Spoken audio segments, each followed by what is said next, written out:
Welcome to So Much Fun. I'm Colleen Murphy and I teach sewing. Today we're going to talk about zippers. And the one that's used the most is the centered zipper. I'm going to take you step by step on how you do it and the reason why you do it. So let's get started. In preparation for today's video, I looked through my reference library to see what I could find about zippers. And two of the books are the ones I refer to the most often. One is the Singer Sewing Reference Library, Sewing Essentials, and the other one is the Reader's Digest Sewing Book. Both of these are excellent resources, and they have good pictures and explanation and illustration on how you do the zipper and for what reason. As I might have mentioned, the centered zipper is the most commonly applied zipper of all. We have centered, we have lap, we have invisible, we have exposed, and separating zipper. So I thought we would begin with the centered zipper. Before you are actually going to sew that centered zipper, there are a couple of steps that you want to do.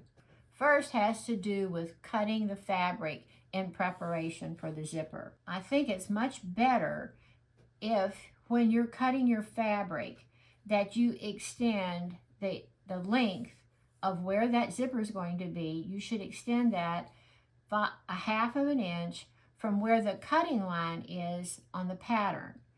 I find, especially if, let's say the lap zipper, you need that extra fabric, but I just think it really does help to have that extra width.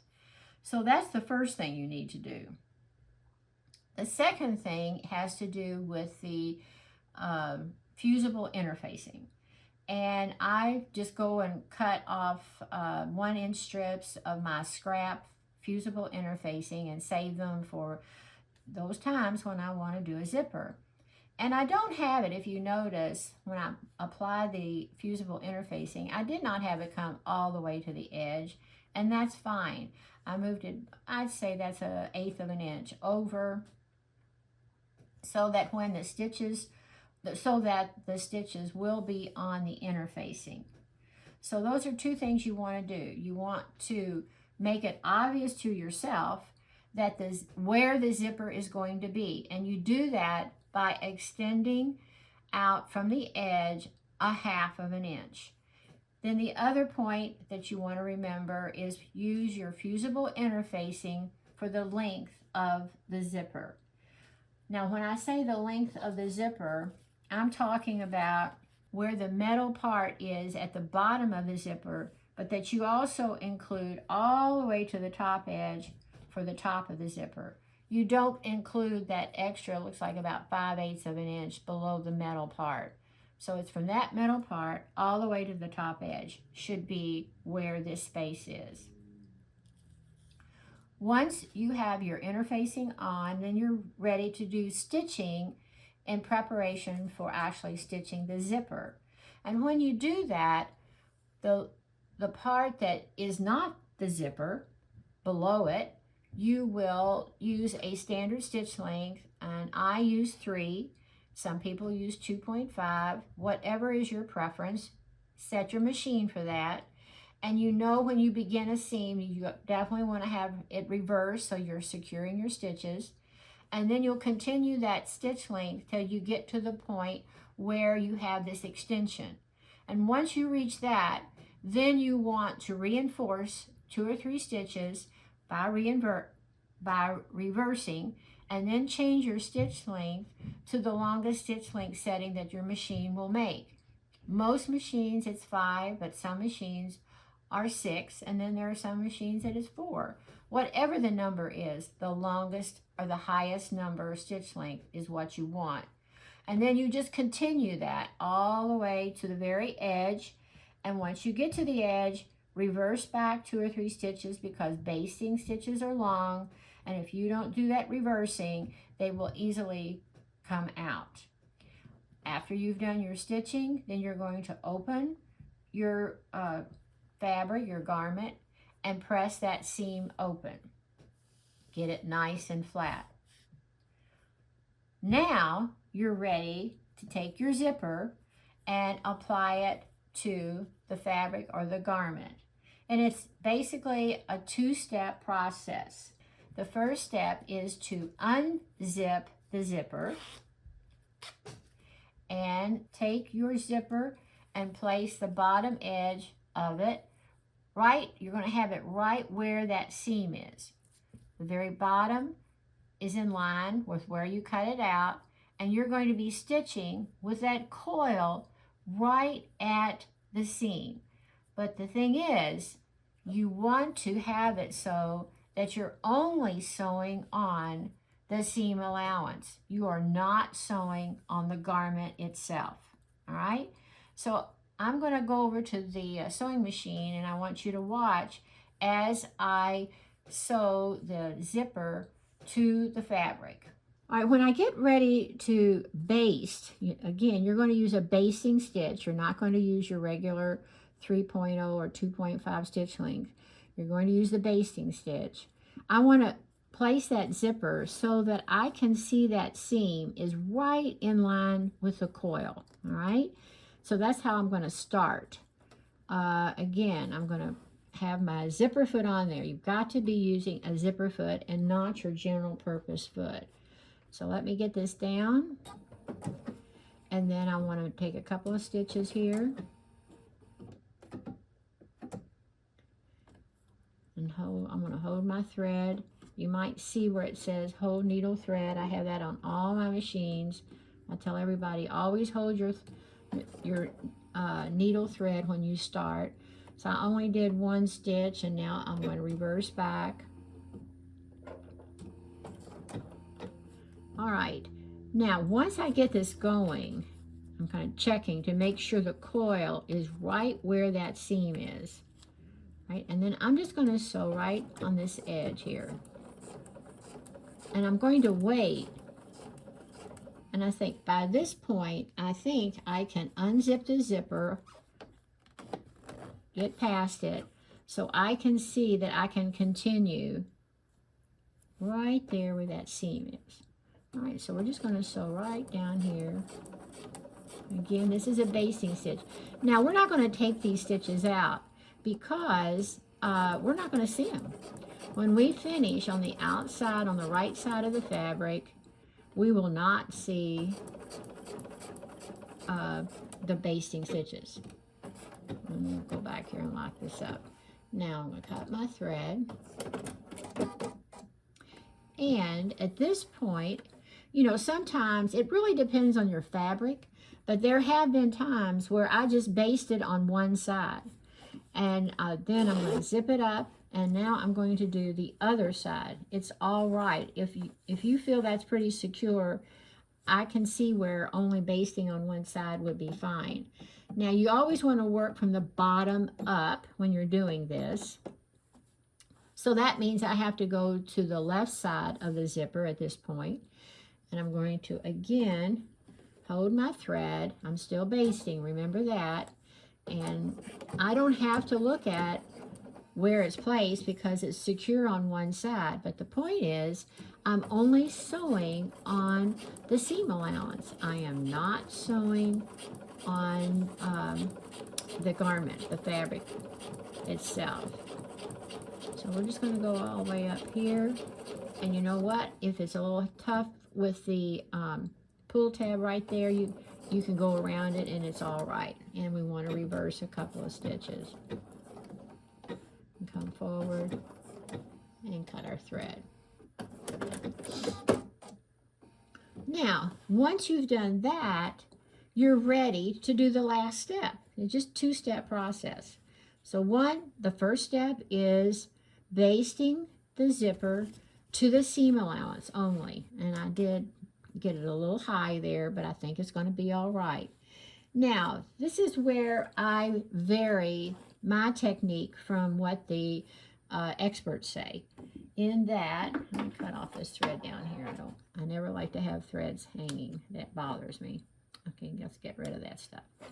So, what the books will tell you is that you would start again at the bottom and go up. But they also talk about, because people say I can't get it straight. So the books will tell you to do hand basting around there. I've tried using basting tape. I've tried all these different methods, and I keep coming back to this one that I'm going to demonstrate.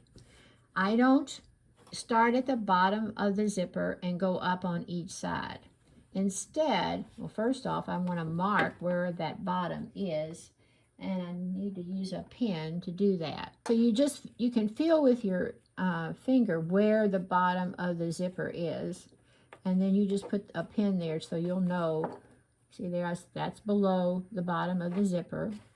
And you're going to start up here at the top, and you're going to go, and you can tell we can't get around the pull tab up here at the top, so I'm going to go below it, and I'm going to place it so that the left side of the zipper can be right in line with the seam itself. So I'm going to get the foot down here, and I'm going to hold the thread.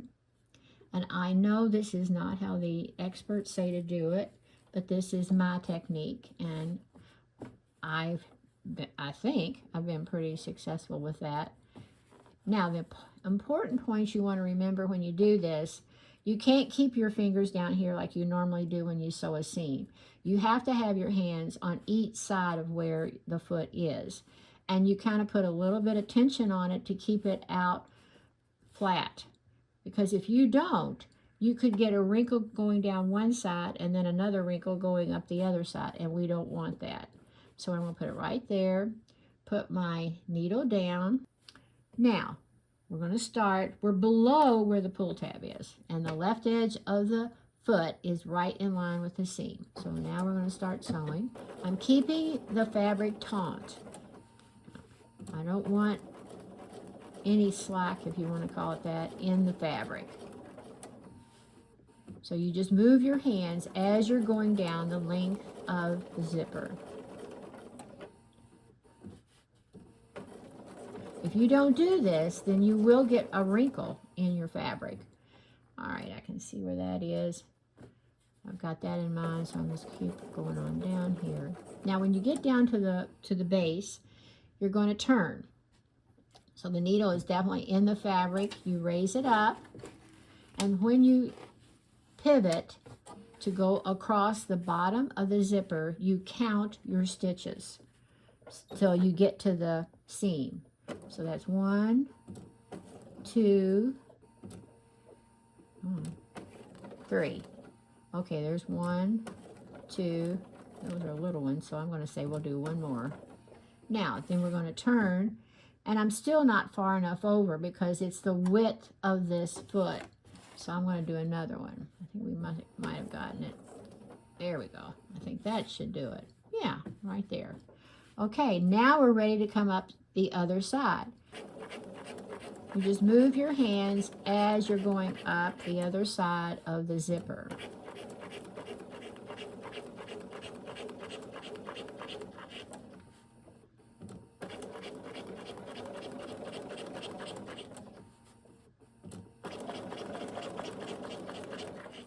Now, we've gone as far as we can, and we want it to be straight. So this is how I handle it.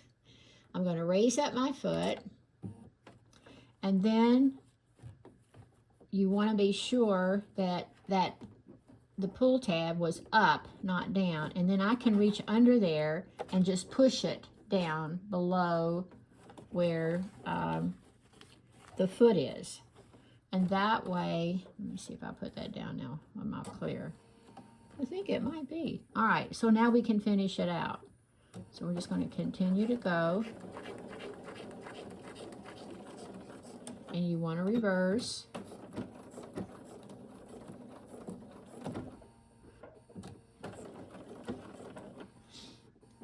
Cut your thread.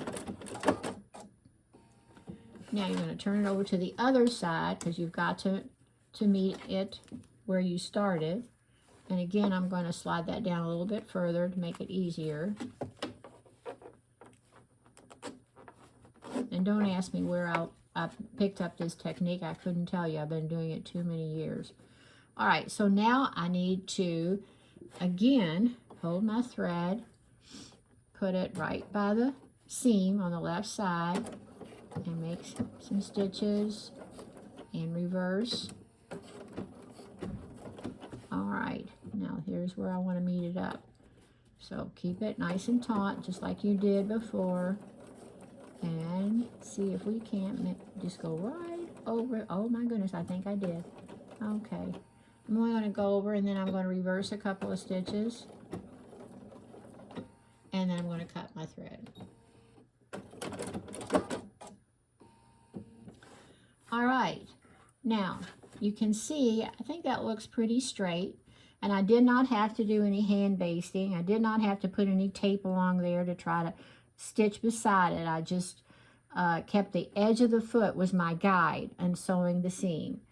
Once you've done this, you obviously have to take out your basting stitches. You still can't use the zipper until you remove the basting stitches.